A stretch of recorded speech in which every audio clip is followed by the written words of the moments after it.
Se oli vuonna 2012 syksyllä. Olimme avustajani kanssa vammaispalvelun yksikössä asioimassa.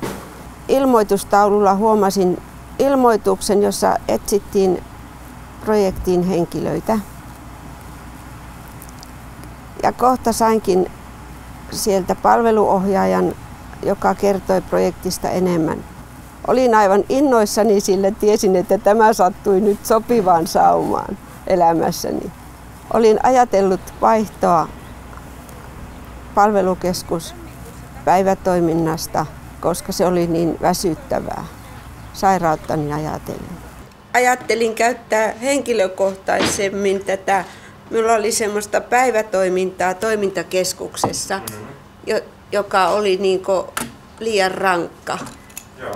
Niin ajattelin, että voisin ottaa henkilökohtaisempaa ja muutosta tähän yksilöllisempää. Ja ensimmäisenä asiana ajattelin sitä musiikkiterapiaa, koska se musiikki on niin lähellä ollut sydäntäni.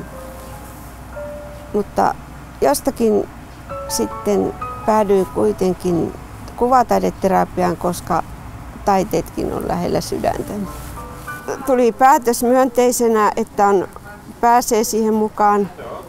Ja seuraavana olikin jo sitten kevättalvella ensimmäinen kokoontuminen projektin vetäjien kanssa.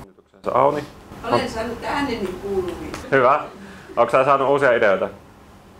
No, kyllä. Hieman haastavalta se tuntui alussa, että mietti, että saako tähän paperille mitään tulemaan. Mutta kyllähän sitä sitten lähti siitä. Tämä sattui niin sopivasti, että tämä päivätoimintapäivä oli just saman hintainen kuin tämä yksi tunti tätä kuvataideterapiaa. Että siinäkin onni oli matkassa. Lähdin oikein innokkaasti mukaan ja se oli jotakin sellaista, mitä olin tarvinnut siinä vaiheessa elämääni.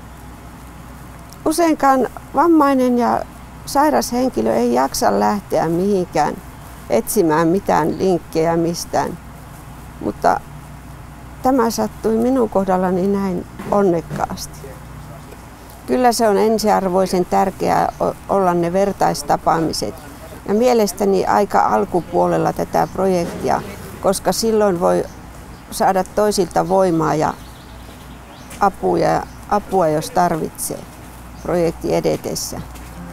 Kyllä olen ollut tyytyväinen ja kuvataideterapiahan on sellainen, joka hoitaa ihmistä sisältäpäin. Että se on portti mielen ja sielun terveyteen, tervehtymiseen. Kannustaisin ainakin toisiakin hakeutumaan tällaisiin, että eihän siinä mitään menetä, jos ei onnistu. Mutta jos ei yritäkään, niin ei saakaan mitään.